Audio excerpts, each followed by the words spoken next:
أيها الذين آمنوا اتقوا الله حق تقاته ولا تموتن إلا وأنتم مسلمون يا أيها الناس اتقوا ربكم الذي خلقكم من نفس واحدة وخلق منها زوجها وبث منهما رجالا كثيرا ونساء واتقوا الله الذي تساءلون به والأرحام إن الله كان عليكم رقيبا يا أيها الذين آمنوا اتقوا الله وقولوا قولا سديدا يصلح لكم أعمالكم ويغفر لكم ذنوبكم ومن يطع الله ورسوله فقد فاز فوزا عظيما أما بعد فإن خير الحديث كتاب الله وخير الهدي هدي محمد صلى الله عليه وسلم وشر الأمور محدثاتها وكل محدثة بدعة وكل بدعة ضلالة وكل ضلالة في النار فأعوذ بالله السميع العليم من الشيطان الرجيم بسم الله الرحمن الرحيم إن الذين قالوا ربنا الله ثم استقاموا فلا خوف عليهم ولا هم يحزنون أولئك أصحاب الجنة خالدين فيها جزاء بما كانوا يعملون۔ محترم سامعین، بزرگان دین، نوجوان ساتھیوں، دینی ماں اور بہنوں، آج یہ عید الفطر کا دن ہے۔ اللہ رب العالمین کے بڑے انعامات اور احسانات میں سے ایک بڑا احسان یہ ہے کہ اس نے ہمیں مسلمان بنایا، اور مسلمان بنانے کے بعد ہمارے لیے سال میں 2 دن خوشی کے مقرر کیے ہیں، ایک ہے عید الفطر اور ایک ہے عید الاضحیٰ۔ یہ ہم مسلمانوں کی عیدیں ہیں جو دنیا میں تمام قوموں کے عیدوں میں سے سب سے بہترین ہماری خیر و برکت کی عید ہے۔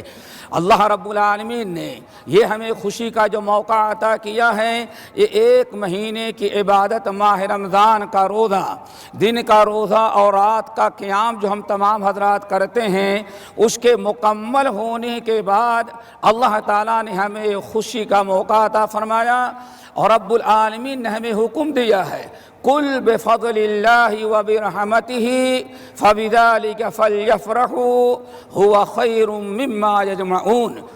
اللہ تعالیٰ نے ہمیں اپنے انعامات اور اپنے فضل و کرم پر برابر ہمیں خوشی کا اظہار کرنے کا اور فرحت و مسرت کا اللہ تعالیٰ نے ہمیں حکم دیا ہے۔ الحمدللہ یہ ماہ رمضان کا روزہ مکمل ہوا۔ اللہ تعالیٰ سے دعا کرو کہ اللہ تعالیٰ ہم تمام بھائیوں اور بہنوں کو ان خوش نصیبوں میں شامل کرے جن کے گناہ ماہ رمضان کی برکت سے اللہ تعالیٰ نے معاف کیا ہے۔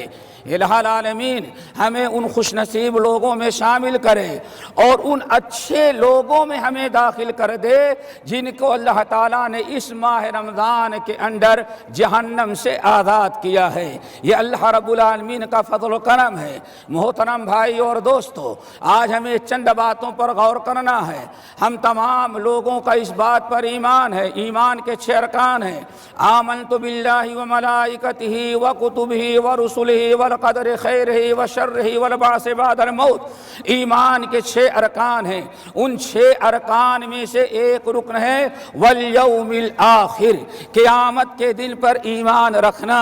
یوم الآخر پر ایمان رکھنے کا مطلب یہ ہے کہ انسان اس بات پر یقین رکھے کہ ہمیں مرنے کے بعد دوبارہ زندہ ہونا ہے، اور پھر قیامت کے دن اللہ تعالیٰ ہمیں جب اٹھائے گا، ہمارے زندگی بھر کے اعمال کو اللہ تعالیٰ دیکھے گا، اور ہمارے اعمال اچھائیاں اور برائیاں دونوں کو وزن کرنے کے لیے ایک میزان قائم کیا جائے گا۔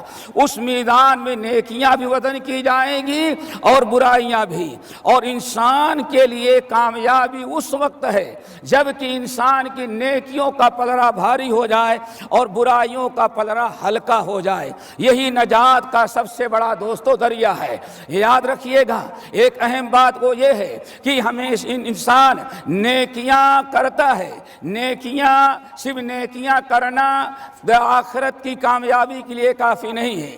انسان صرف نیکیاں کرے، صرف اچھے اعمال کرتا رہے، یہی انسان کی کامیابی کے لیے کافی نہیں ہے، بلکہ کامیابی کے لیے کافی یہ ہے کہ انسان کی نیکیاں انسان کی برائیوں پر غالب آ جائیں۔ جب انسان کی نیکیاں، انسان کے اعمال صالحہ، یہ مومن کے حسنات، اس کی سیئات اور اس کے منکرات اور اس کے برائیوں پر غالب آ جائیں گی، تبھی انسان کامیاب ہوتا ہے۔ رب العالمین نے ارشاد فرمایا والوزن یومئذ الحق فمن ثقلت موازینہ فاولئک هم المفلحون ومن خفت موازینہ فاولئک الذین خسروا انفسهم بما كانوا بآیاتنا یظلمون۔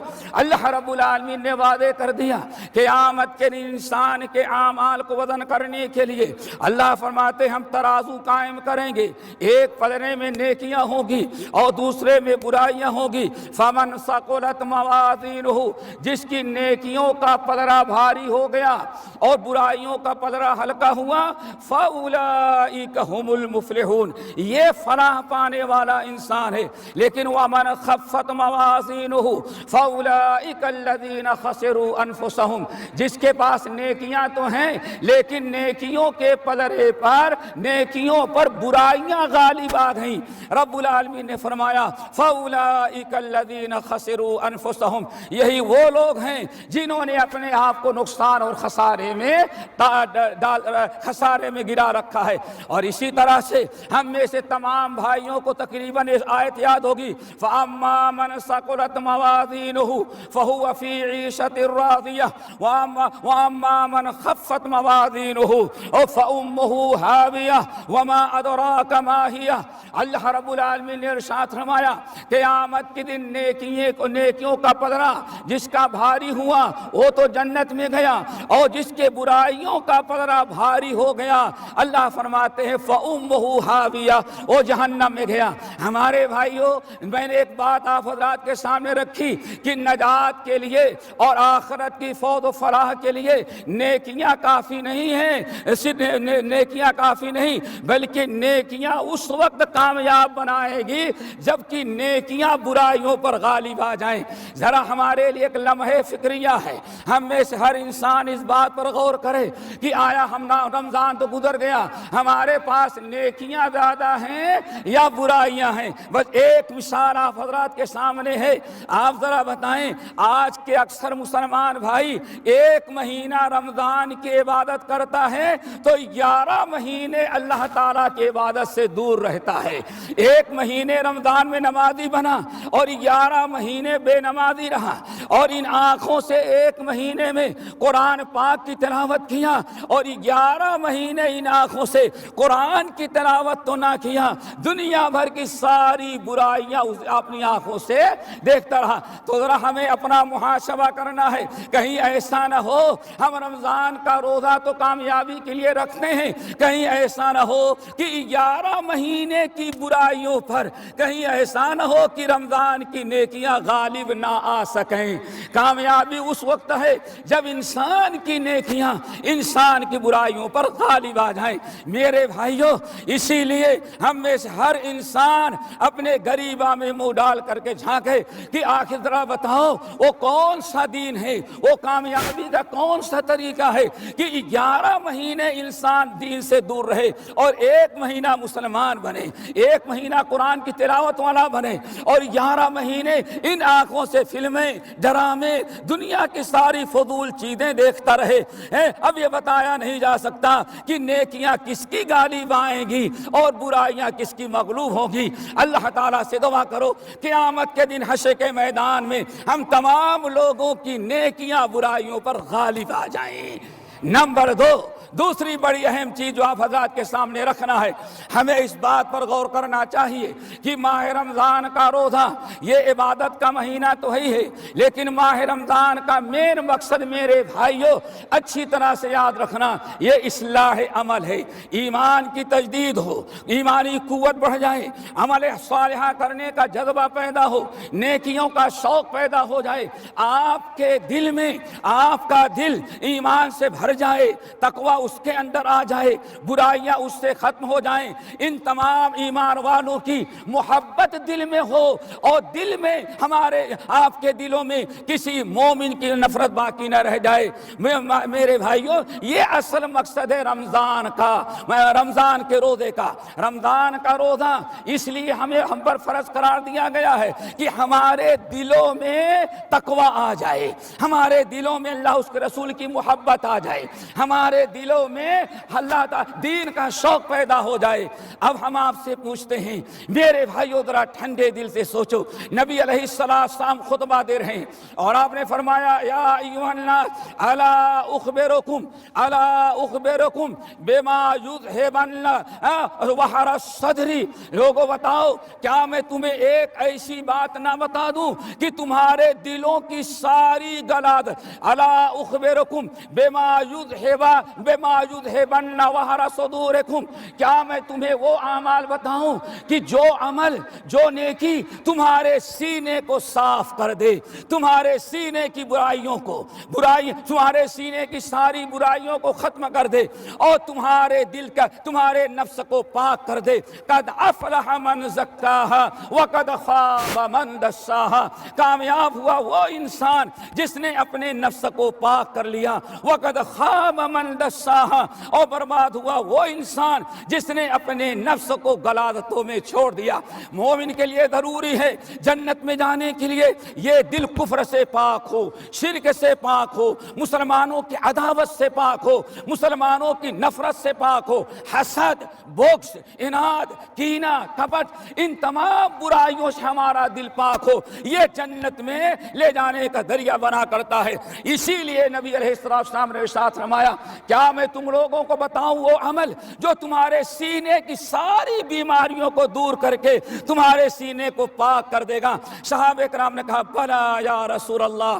آپ نے ارشاد فرمایا اے لوگو، صوم شہر الصبر و صوم ثلاثۃ ایام من کل شہر، جس شخص نے ماہ رمضان کا روزہ رکھا، جس نے ماہ رمضان کا روزہ رکھا اور ہر مہینے میں 3 دن کا روزہ رکھا، جس نے ماہ رمضان کا روزہ رکھا اور ہر مہینے میں 3 دن کا روزہ رکھا، ماہ رمضان کے روزے کی برکت سے اور ہر مہینے میں 3 دن کے روزے کی برکت سے اللہ تعالیٰ مومن کے دل کو پاک کر دیتے ہیں۔ ہم نے 1 مہینے کا روزہ تو رکھا ہے، روزہ رکھا اور کوششیں کی رہے کہ ہم اور 3 دن، ہر مہینے میں 3 دن روزہ رکھتے رہیں، لیکن سوال یہ ہے میرے بھائیوں، ذرا ہم جائزہ لیں، حالات کا جائزہ لیں کہ آیا رمضان کے بعد ہمارے اندر نیکیوں کا جذبہ باقی رہ گیا ہے کہ نہیں رہ گیا ہے، ہم کامیاب ہوئے کہ نہیں ہوئے۔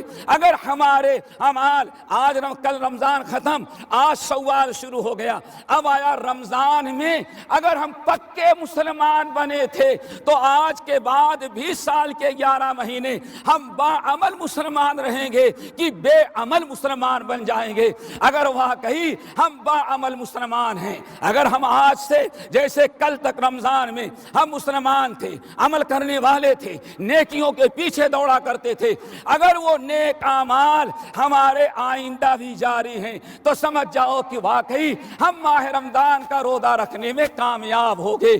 کامیابی یہ ہے کہ رمضان کے بعد بھی ہم نیکیاں کرنے والے رہیں، ہمارے نیک اعمال جاری و ساری رہیں۔ اگر ہم نے رمضان بھر نیکیاں کر لیا اور پھر 11 مہینے کے لیے دوستو ہم نے نیکیاں چھوڑ دیا تو یہ بڑی بدبختی ہوگی، یہ ہماری کامیابی نہیں بلکہ یہ ہمارے لیے نقصان کا ذریعہ بن گیا۔ یہی رمضان قیامت کے دن ہمارے خلاف گواہی دے گا، اے اللہ ہم سے اس نے فائدہ اٹھا کر کے اپنی اصلاح نہیں کیا تھا۔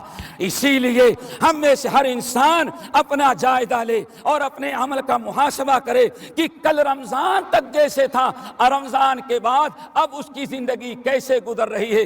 اگر رمضان کے پہلے برائیاں کرتا تھا، رمضان میں نیک بن گیا، رمضان کے بعد بھی نیکیاں کر رہا ہے، تو سمجھ جاؤ کہ واقعی اس کا رمضان کامیاب گزرا۔ اگر ہم رمضان کے گزرتے ہی، رمضان ختم ہوتے ہی پھر منکرات میں، برائیوں میں، حرام کاریوں میں، نماز چھوڑنے میں، فضول چیزوں میں ہم پڑ گئے تو سمجھ جاؤ خسرت دنیا والآخرہ۔ اللہ تعالی ہم سب کو ثابت قدم رکھے۔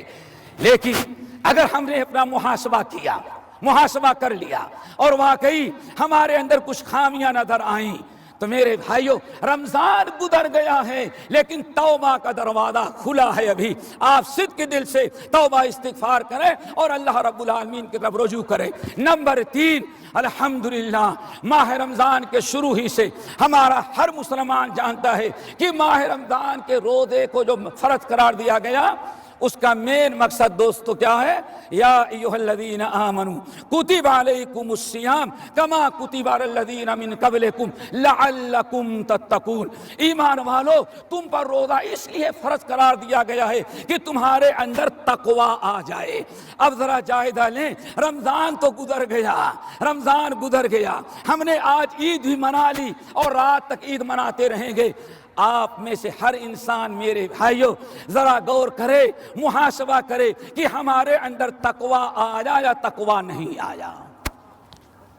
ہر آدمی اس بات کا خیال رکھے کہ روزہ ہم نے 1 مہینے رکھا، پورا مہینہ ہمارا گزر گیا اور ہم نے روزہ اس لیے رکھا تھا، اللہ نے روزہ اس لیے فرض قرار دیا تھا کہ لعلکم تتقون، تاکہ تمہارے اندر تقوی آ جائے۔ ہمارے اندر تقوی آیا یا تقوی نہیں آیا؟ اگر تقوی آیا تو ہمارا رمضان کامیاب، ہم مقصد میں کامیاب ہو گئے، اور اگر تقوی نہ آیا تو بھوکے پیاسے تو مہینے بھر رہے لیکن مقصد میں کامیاب نہیں ہوئے۔ اب سوال یہ ہے ہمیں پتہ کیسے چلے کہ ہمارے اندر تقوی آ گیا ہے یا کہ نہیں آیا ہے؟ تقوی کی کچھ علامات اور کچھ نشانیاں ہیں۔ نمبر 1، تقوی کی عظیم ترین نشانی اللہ رب العالمین نے بیان کی ہے، والقاظمین الغیظ والعافین عن الناس واللہ یحب المحسنین۔ اللہ رب العالمین نے تقوی کی سب سے بڑی علامتیں بیان کی ہے کہ متقین کو، جن کے دلوں میں تقوی ہے، جب ان کو غصہ آ جاتا ہے تو غصہ استعمال نہیں کرتے بلکہ اپنے غصے کو پی ڈالتے ہیں۔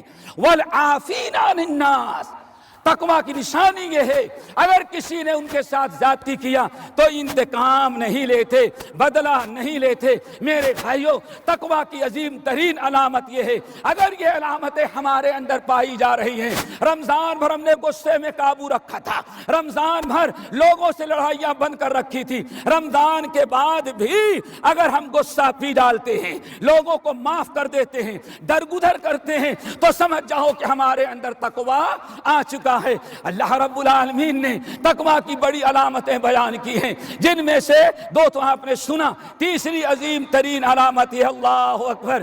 اللہ رب العالمین نے فرمایا محسنین ہوتے ہیں، متقین کی علامت احسان کرنا ہے۔ اسی طرح سے متقین کی نشانی ہے رات میں تہجد کی نماز پڑھنا ہے، توبہ استغفار کرنا ہے، اللہ تعالیٰ کے راستے میں خرچ کرنا ہے، شریعت کی پابندی کرنا ہے۔ یہ ہے متقین کی علامت و نشانیاں۔ اور قرآن پاک دوسری سورۃ البقرہ کے ابتدا میں اللہ رب العالمین نے ھدی للمتقین کی تفسیر بیان کرتے ہوئے فرمایا وَيُقِيمُونَ الصَّلَاةَ، متقین کی علامت یہ ہے کہ وہ نماز کی پابندی کیا کرتے ہیں۔ میرے بھائیوں کل رمضان ختم ہو گیا، اگر آج سے مسلمان نماز سے دور ہو گیا تو سمجھ جاؤ کہ واقعی تقوی اس کے اندر پیدا نہ ہو سکا۔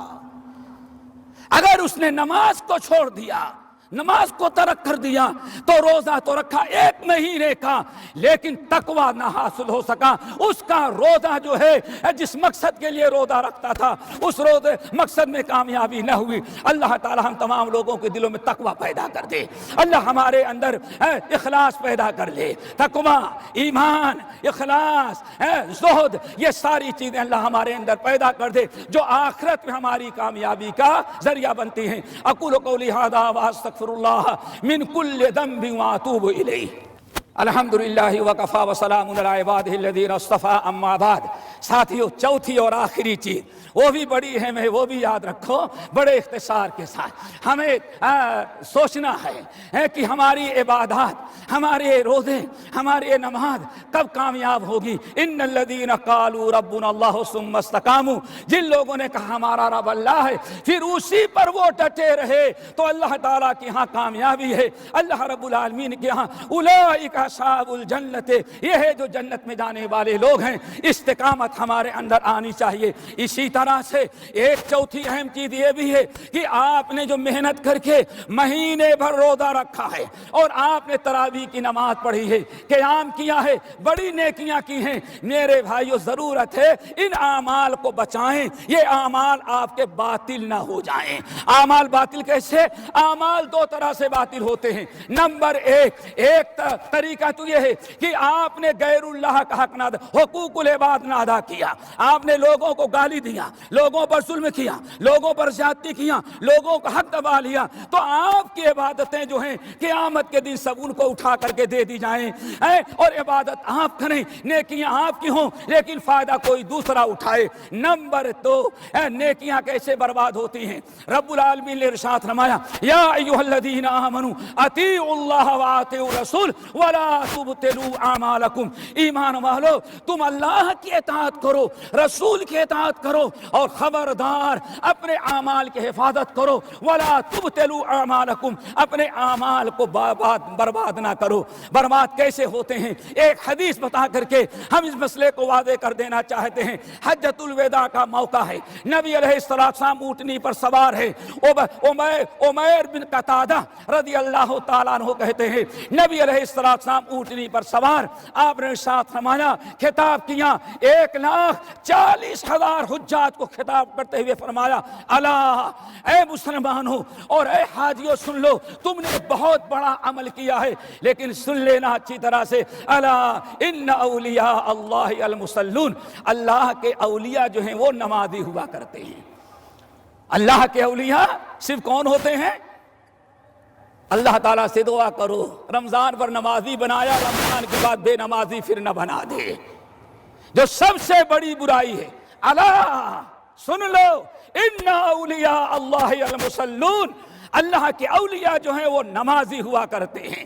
پھر آپ نے ارشاد فرمایا اللہ اکبر، جس شخص نے 5 وقتہ نماز کی ادا کیا، من صلی الصلوات الخمس، جس نے 5 وقتہ نماز کی پابندی کی، 5 وقتہ نماز کی پابندی کی، جس نے ماہ رمضان کے روزے رکھے، زکوٰۃ نکالا، وَيَجْتَنِبُ الْكَبَائِرَ الَّتِي نَهَى اللَّهُ عَنْهَا، جس نے رمضان جس نے نماز پڑھی، روزہ رکھا، حج کیا، زکوٰۃ دیا اور گناہ کبیرہ سے اپنے آپ کو بچایا، اللہ کے رسول نے فرمایا جس نے ان نیکیوں کے ساتھ ساتھ اپنے آپ کو گناہ کبیرہ سے بچایا، اس نے اپنے اعمال کو بربادی سے بچا لیا، اس کے اعمال محفوظ رہے، اس کا روزہ اس کے کام، اس کی نماز اس کے کام، اس کے صدقات اس کے فائدے میں آ رہے، ساری نیکیاں اسے فائدہ پہنچائیں گی۔ کیوں؟ اس نے 4 عمل کیا ہے۔ نمبر 1، جو صلی الصلوات الخمس ویصوم رمضان ویؤتی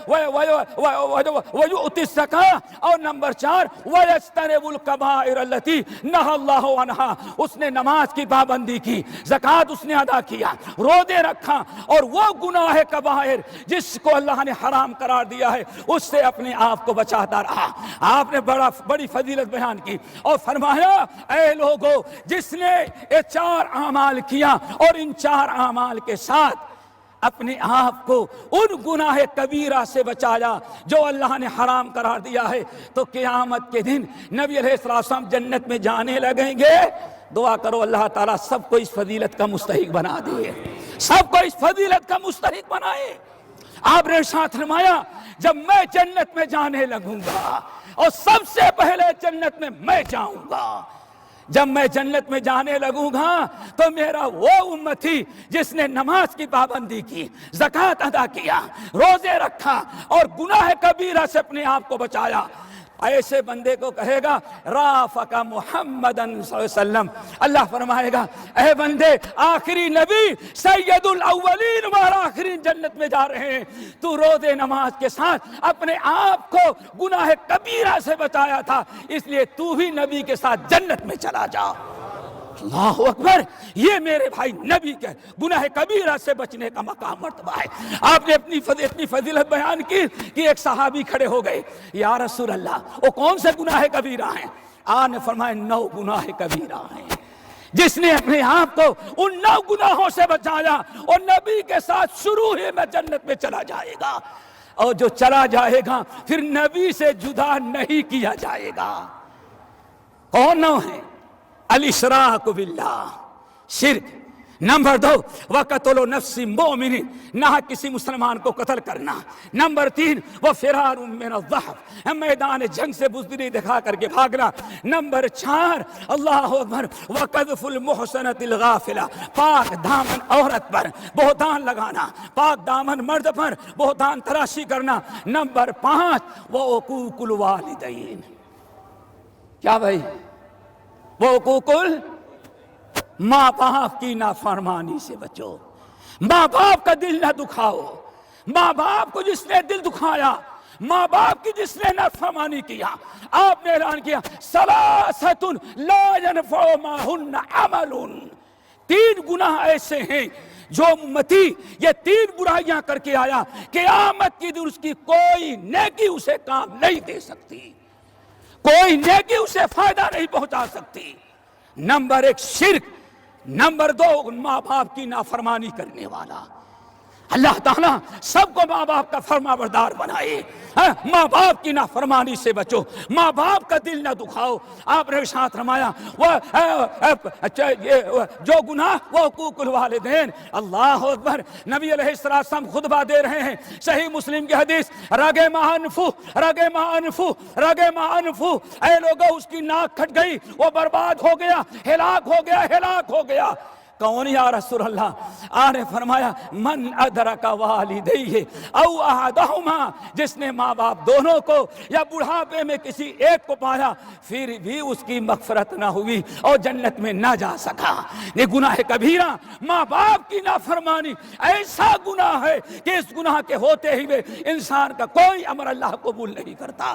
اللہ اکبر، سنن ترمذی، ابن ماجہ، احمد بن حنبل کی حدیث ہے، اللہ حضرت عائشہ کہتے ہیں اللہ کے رسول لیٹے ہوئے تھے، لیٹے ہوئے ہیں، اور نیند آئی ہے، خراٹے کی آواز بھی آ رہی ہے، اور میں بازو میں بیٹھی ہوئی تھی، اچانک آپ ہنستے ہوئے اٹھ کر کے بیٹھ گئے، ضحک النبی ثم جلس، ہنسے اور ہنستے ہوئے بیٹھ گئے۔ ہم نے کہا فداک ابی و امی یا رسول اللہ، میرے باپ قربان ہو، آپ کیوں ہنستی ہے؟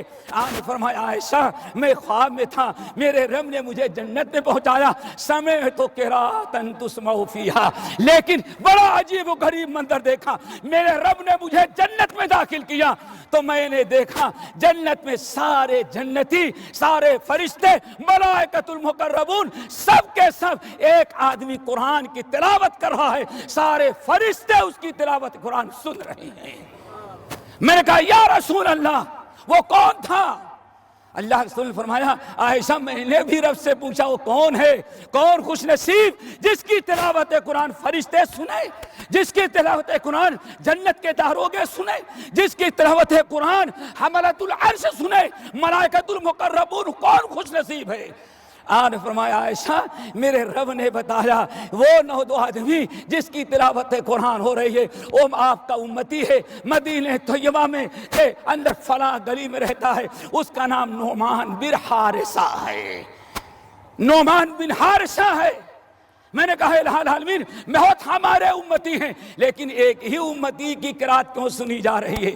اللہ کے رسول نے فرمایا میرے رب نے جواب دیا کان ابر الناس بامہ، اس کو یہ مقام اس لیے حاصل ہے کہ زندگی میں اس نے ماں باپ کا دل نہیں دکھایا ہے، ماں باپ کی نافرمانی نہیں کیا ہے، ماں باپ کا فرما بردار تھا، پھر آپ نے ارشاد فرمایا لوگوں سن لو، کذالکم البر، کذالکم البر، کذالکم البر، ماں باپ کی فرما برداری اور ماں باپ کے ساتھ بھلائی کرنے کا یہی بدلہ اللہ دیا کرتا ہے۔ اللہ تعالیٰ سے دعا کرو ہمارے اندر ماں باپ کی خدمت کا جذبہ پیدا کر لے۔ پھر آپ نے ارشاد فرمایا وہ 9 گناہ جو انسان ان سے بچا تو نبی کے ساتھ جنت میں گیا، ان میں اکل الربا واکل مال یتاما، سود کھانے سے بچا، یتیموں کا مال کھانے سے بچا۔ اللہ تعالیٰ سے دعا کرو ہمیں ان تمام برائیوں سے وہ بچا لے۔ ہمیں جہاں اللہ نے اپنی عبادت کی توفیق دی ہے وہی اللہ ہمیں گناہ کبائر سے بھی بچنے کی توفیق نصیب فرمائے۔ آخر میں ایک اور بات بڑے دکھ کے ساتھ کہیں گے آپ سے، میرے بھائیوں اللہ کا فضل و کرم ہے، دیکھا الحمدللہ جہاں تک نگاہ جا رہی ہے پبلک ہی پبلک نظر آ رہی ہے۔ یہ کس چیز کی برکت ہے؟ پہلے تو اللہ کا فضل و کرم، دوسرے اس ملک میں امن و امن کی برکت ہے۔ اس ملک میں خلیج میں خصوصاً دولت الامارات العربیۃ المتحدہ میں یہ امن و امان کی برکت ہے، امن و امان کی برکت ہے، اور امن و امان یہ بہت بڑی اللہ تعالیٰ کی نعمت ہے۔ اسی لیے ہم تمام اپنے حکام رئیس الدولہ سے لے کر کے حاکم شارقہ شیخ سلطان حفظہ اللہ کے حق میں دعائیں کرتے ہیں اللہ ان لوگوں سے وہ ایسے ہی کام لیتا رہے جس کی برکت سے اس ملک کا امن و امان برقرار رہے، اس ملک کا امن و امان برقرار رہے، ورنہ آج فتنے کا زمانہ ہے۔ یاد رکھو امن و امان کی نعمت ہے، اللہ نے آپ کو امن و امان دیا ہے، یہ ایمان کی برکت، اسلام کی برکت، ہمارے حکام کی برکت، رئیس الدولہ کی برکت، حاکم شارقہ شیخ سلطان حفظہ اللہ اور ان کے ساتھیوں کی برکت ہے الحمدللہ، جن کی وجہ سے ہر قسم کے فتنے سے دوستو آج موجود ہے۔ اس لیے ہر ایک بات یاد رکھیے گا، اس ملک کے خلاف امن و امان کے خلاف اگر کوئی واٹس ایپ پر کوئی بھیجے نہیں فلاں جگہ یہ ہو گیا، یقین نہ کیجئے گا۔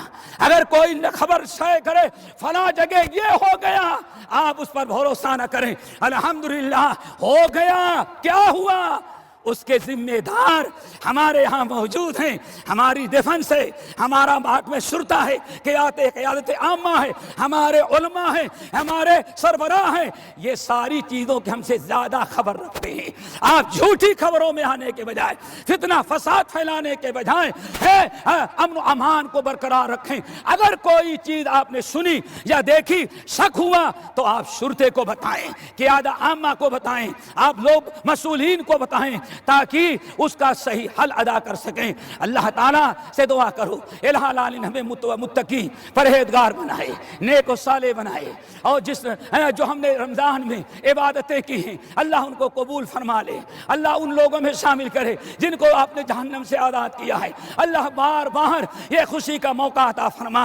اللہ تعالیٰ کے شکر گزاری کے بعد ہم حاکم شارقہ کے شکر گزار ہیں اور دائرۃ الشعور الاسلامیہ کے بڑے شکر گزار ہیں جنہوں نے عام اردو داں کے لیے یہ موقع عطا فرمایا کہ اردو میں عید کا خطبہ دیا جائے، ہم کچھ سنائیں، سمجھیں، سمجھائیں، اور الحمدللہ اسی کی برکت ہے کہ یہاں سے لے کر کے جہاں تک نگاہ جا رہی ہے آج اردو کے خطبے کی برکت ہے الحمدللہ، چاروں طرف آدمی ہی آدمی نظر آ رہے ہیں، آج کوئی اور مخلوق نظر ہمیں نہیں آ رہی ہے۔